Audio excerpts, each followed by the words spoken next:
नमस्कार, मी गौतमी शिकलगार. तरुण भारत समाजच्या आजच्या बातमीपत्रात आपल्या सर्वांचं स्वागत. सगळ्यात आधी एक नजर टाकूयात आजच्या टॉप 5 हेडलाईन्सवर.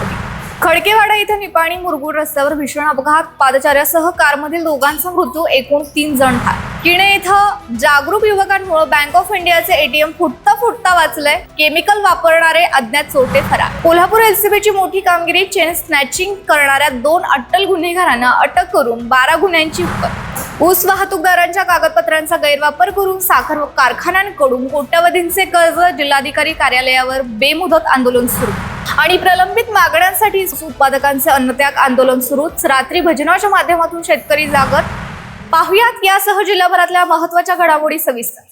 बुलेटिनच्या सुरुवातीला बातमी आहे मान्सून विषयी. गेल्या अनेक दिवसांपासून रेंगाळलेल्या मान्सून अखेर राज्यात सक्रिय झाला असून त्यानं अनेक जिल्ह्यात हजेरी लावली आहे.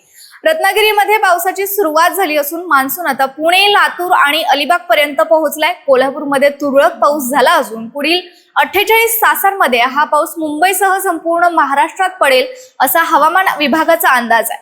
मान्सूनच्या या आगमनामुळे बळीराजा सुखावला असून पुढील काही दिवस राज्यात पावसाचा जोर कायम राहणार आहे. कागल तालुक्यातील खडकेवाडा इथं निपाणी मुरगुड रस्त्यावर एक अत्यंत भीषण अपघात घडला. या अपघातामध्ये एकूण 3 जणांचा मृत्यू झाला आहे. खडकेवाडा येथील बाळू तहसीलदार हे काल मोहरमचा कार्यक्रम आटपून रात्री उशिरा पत्नीसह गलगले फाटा येथील जनावरांच्या गोठ्याकडे चालत जात होते. दरम्यान पाठीमागून आलेल्या एका भरधाव 4 चाकी गाडीने त्यांना जोराची धडक दिली, ज्यामध्ये बाळू तहसीलदार यांचा जागीच मृत्यू झालाय तर त्यांची पत्नी गंभीर जखमी झाली. अपघातानंतर प्रचंड वेगात असणाऱ्या कार चालकाचा ताबा सुटल्यानं गाडी रस्त्यावरून सुमारे 200 फूट खाली नदीकाठच्या झाडी झुडपात कोसळली. हातकणंगले तालुक्यातील किणी इथं बँक ऑफ इंडियाचे एटीएम मशीन मध्यरात्री केमिकलचा वापर करून फोडण्याचा आणि पेटवून देण्याचा थरारक प्रयत्न अज्ञात चोरट्यांनी केलाय. मध्यरात्री कारमधून आलेल्या चोरट्यांनी एटीएम मशीन केमिकलद्वारे उघडून रोकड लंपास करण्याचा प्रयत्न सुरू केला होता, ज्यामुळं मशीनला आगही लागली होती. दरम्यान त्याच वेळी तिथं स्कॉर्पिओ गाडीमधून आलेल्या काही जागरूक युवकांची चाहूल लागताच चोरट्यांनी भादोली आणि तळसंदच्या दिशेने पळ काढला. युवकांनी तातडीने दाखवलेल्या प्रसंगावधानाने पेठवडगाव पोलिसांशी संपर्क साधला. पोलीस निरीक्षक विजय घेरडे यांनी अग्निशमक दलासह घटनास्थळी धाव घेऊन आग विझवली. युवकांच्या जागरूकतेमुळे एटीएम मधील लाखो रुपयांची रोकड सुरक्षित राहिली. कोल्हापूर स्थानिक गुन्हे अन्वेषण शाखेच्या पथकानं चेन स्नॅचिंग करणाऱ्या 2 अट्टल गुन्हेगारांना अटक केली.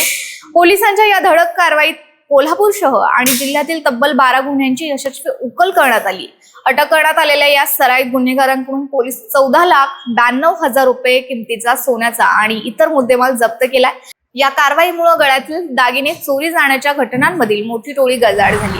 कोल्हापूर जिल्ह्यासह राज्यभरात साखर कारखान्यांकडून ऊस वाहतूकदारांची मोठी आर्थिक फसवणूक होत असल्याच्या निषेधार्थ कोल्हापुरात बेमुदत अन्नत्याग आंदोलन सुरू झाले. महाराष्ट्र राज्य ऊस वाहतूकदार शेतकरी संघटनेच्या वतीने जिल्हाधिकारी कार्यालयासमोर धरणे आंदोलन सुरू करण्यात आले.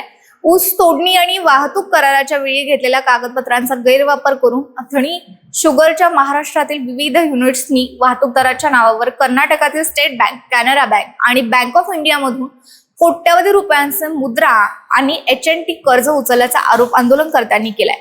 नेमकं काय म्हणणं आहे यांचं ते पाहूया. राज्यामध्ये 200 कारखाने चालू आहेत. या 200 कारखान्यामध्ये असा प्रकार 150 कारखाने करायला लागलेत, परंतु साखर संघाचा आणि शासनाचं निदर्शनास आणून देऊन देखील याच्यावर दखल घ्यायला तयार नाही. त्यामुळेच आज आम्ही अन्नत्याग आंदोलन आम्ही कालपासून अगदी ठाण म्हणून बसले कोल्हापूर कलेक्टर ऑफिस समोर. हे पहिलं अगदी म्हणजे शासनाला आम्ही अल्टिमेट देऊन देखील आमची दखल घेतली नाही आणि आजही इथं दखल नाही घेतली तर पुणे साखर आयुक्त याच्यामध्ये आम्ही पूर्ण वाहतूकदार जाऊन अन्नत्याग करणार आहोत.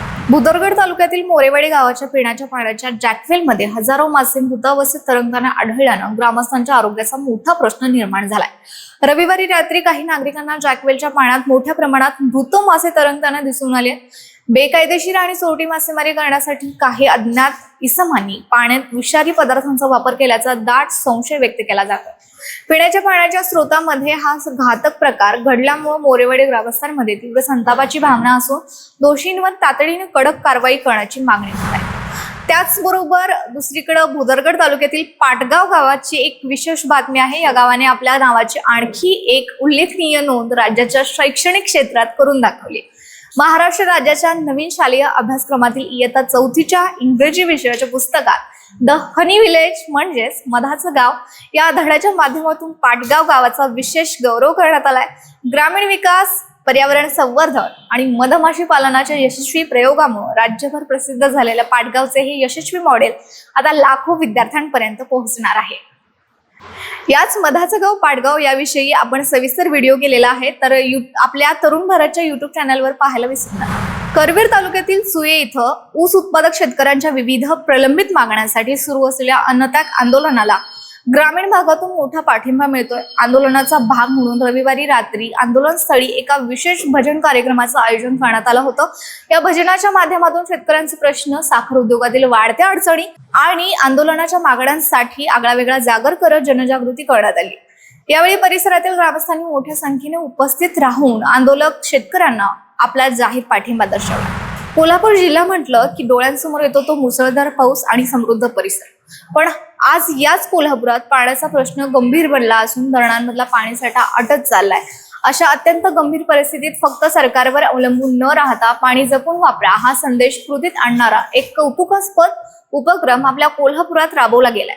आपल्या घरात रेन वॉटर हार्वेस्टिंगचा यशस्वी प्रयोग करून संपूर्ण समाजाला पाणी बचतीचा एक मोठा मार्ग दाखवणाऱ्या दीपक देवलापूरकर यांच्याशी तरुण भारत संवादने खास बातचीत केली आहे। पाणी टंचाईवर आपण वैयक्तिक पातळीवर कशी मात करू शकतो आणि पाण्याचा अपव्यय कसा टाळायचा या प्रश्नांची उत्तरं जाणून घेण्यासाठी पहा हा विशेष रिपोर्ट आपल्या तरुण भारतच्या युट्यूब चॅनलवर। आणि व्हिडिओ आवडल्यास लाईक करा, शेअर करायला विसरू नका। तर या होत्या आज दिवसभरातल्या काही महत्त्वाच्या घडामोडी। अशाच वेगवान आणि ताज्या अपडेट्ससाठी पाहत रहा तरुण भारत संवाद कोल्हापूर। चॅनलला सबस्क्राईब करा आणि बेल आयकॉन दाबायला विसरू नका। पुन्हा भेटूया उद्याच्या बातमीपत्रात, तोपर्यंत नमस्कार।